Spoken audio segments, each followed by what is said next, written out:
Hello everyone, Sunday log. ಇವತ್ತಿನ ಬೆಳಗಿನ ತಿಂಡಿಗೆ ದೋಸೆ, ಅದಕ್ಕೆ ಕಾಂಬಿನೇಷನ್ ಆಗಿ ಚಿಕನ್ ಕೈಮಾ ಸಾಂಬಾರು ಮಾಡ್ಕೊತಿದ್ದೀನಿ. ಚಿಕನ್ ಕೈಮಾ ಸಾಂಬಾರು ಮಾಡೋದಕ್ಕೆ 300 ಗ್ರಾಮ್ನಷ್ಟು ಬೋನ್ಲೆಸ್ ಚಿಕನ್ನ ಚೆನ್ನಾಗಿ ತೊಳೆದು ಸ್ವಲ್ಪನೂ ನೀರಿಲ್ಲದೆ ರೀತಿ ನೀರೆಲ್ಲ ತಗೊಂಡು ಮಿಕ್ಸಿ ಜಾರ್ಗೆ ಹಾಕಿ ರುಬ್ಕೊಂಡು ಇಟ್ಕೊತಿದ್ದೀನಿ. ಮತ್ತೊಂದು ಜಾರಿಗೆ ಅರ್ಧ ಕಪ್ ಹುರಿಗಡಲೆ ಹಾಕಿ ಅದನ್ನು ಪೌಡರ್ ಮಾಡಿ ಇಟ್ಕೊಂಡು ಗ್ಯಾಸ್ ಸ್ಟವ್ ಹಚ್ಚಿ ಒಂದು ಪ್ಯಾನ್ ಇಟ್ಟು ಸ್ವಲ್ಪ ಆಯಿಲು, ಅರ್ಧ ಈರುಳ್ಳಿ, ಶುಂಠಿ, ಬೆಳ್ಳುಳ್ಳಿ ಹಾಕಿ ಚೆನ್ನಾಗಿ ಫ್ರೈ ಮಾಡ್ಕೋಬೇಕು.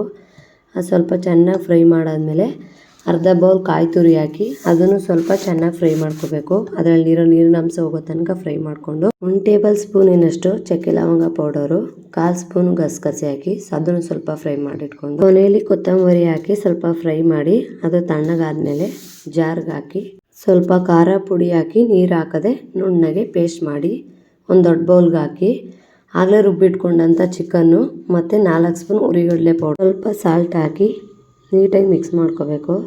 ಅದು ನೀಟಾಗಿ ಮಿಕ್ಸ್ ಆಗ್ತಿಲ್ಲ ಅನಿಸಿದ್ರೆ ಮಾತ್ರ ಇನ್ನೊಂದು ಸಲ ಜಾರ್ಗೆ ಹಾಕ್ಕೊಂಡು ಸ್ವಲ್ಪ ಗ್ರೈಂಡ್ ಮಾಡಿದ್ರೆ ನೀಟಾಗಿ ಮಿಕ್ಸ್ ಆಗುತ್ತೆ. ಅದು ಮಿಕ್ಸ್ ಆದ ನಂತರ ನಮ್ಗೆ ಎಷ್ಟು ದಪ್ಪ ಬೇಕು ಅನಿಸುತ್ತೆ ಅಷ್ಟು ದಪ್ಪ ಉಂಡೆಗಳಾಗಿ ಮಾಡಿಟ್ಕೋಬೇಕು.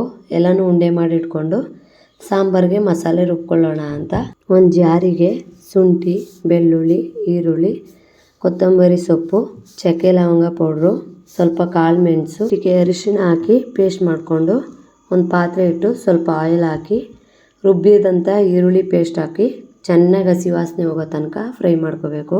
ಅದು ಫ್ರೈ ಆಗೋ ಅಷ್ಟರಲ್ಲಿ ಕಾಯಿ ಮಸಾಲೆ ರುಬ್ಕೊಳ್ಳೋಣ ಅಂತ ಅದೇ ಜಾರ್ಗೆ ಅರ್ಧ ಕಪ್ ಕಾಯಿ, 2 ಸ್ಪೂನ್ ಹುರಿಗಡಲೆ, ಒಂದು ಸಣ್ಣ ಟೊಮೊಟೊ, ಸ್ವಲ್ಪ ಖಾರ ಪುಡಿ ಮತ್ತು ಸ್ವಲ್ಪ ನೀರು ಹಾಕಿ ನುಣ್ಣಗೆ ರುಬ್ಕೊಂಡೆ.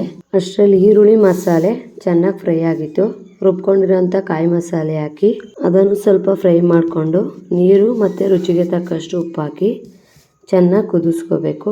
ಮಸಾಲೆ ಎಲ್ಲ ಚೆನ್ನಾಗಿ ಬೆಂದ ನಂತರ ಗ್ಯಾಸ್ನ ಲೋ ಫ್ಲೇಮ್ ಮೇಲೆ ಇಟ್ಕೊಂಡು ಉಂಡೆಗಳನ್ನ ಮುಡ್ಕೋಬೇಕು. ಹೈ ಫ್ಲೇಮ್ ಮೇಲೆ ಇಟ್ಕೊಂಡ್ರೆ ಉಂಡೆಗಳು ಒಡೆದೋಗೋ ಚಾನ್ಸಸ್ ಇರುತ್ತೆ. ಅದಕ್ಕೆ ಲೋ ಫ್ಲೇಮ್ ಮೇಲೆ ಇಟ್ಕೊಂಡು ಎಲ್ಲ ಉಂಡೆಗಳನ್ನ ಒಂದೊಂದಾಗಿ ಸಾಂಬಾರು ಒಳಗಡೆ ಹಾಕೋಬೇಕು. ಕೊನೆಯಲ್ಲಿ ಸ್ವಲ್ಪ ಕೊತ್ತಂಬರಿ ಸೊಪ್ಪು ಹಾಕ್ಕೊಂಡ್ರೆ ಸಾಂಬಾರು ರೆಡಿ ಆಗುತ್ತೆ. ಕೈಮಾ ಉಂಡೆ ಸಾಂಬಾರು ರೆಡಿ.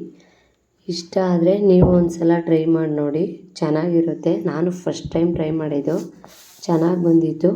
ಬೇಕಾದ್ರೆ ನೀವು ಒಂದು ಸಲ ಟ್ರೈ ಮಾಡಿ ನೋಡಿ. ಇಷ್ಟ ಆದರೆ ಪ್ಲೀಸ್ ಒಂದು ಲೈಕ್ ಮಾಡಿ ಮತ್ತು ಸಬ್ಸ್ಕ್ರೈಬ್ ಮಾಡಿ.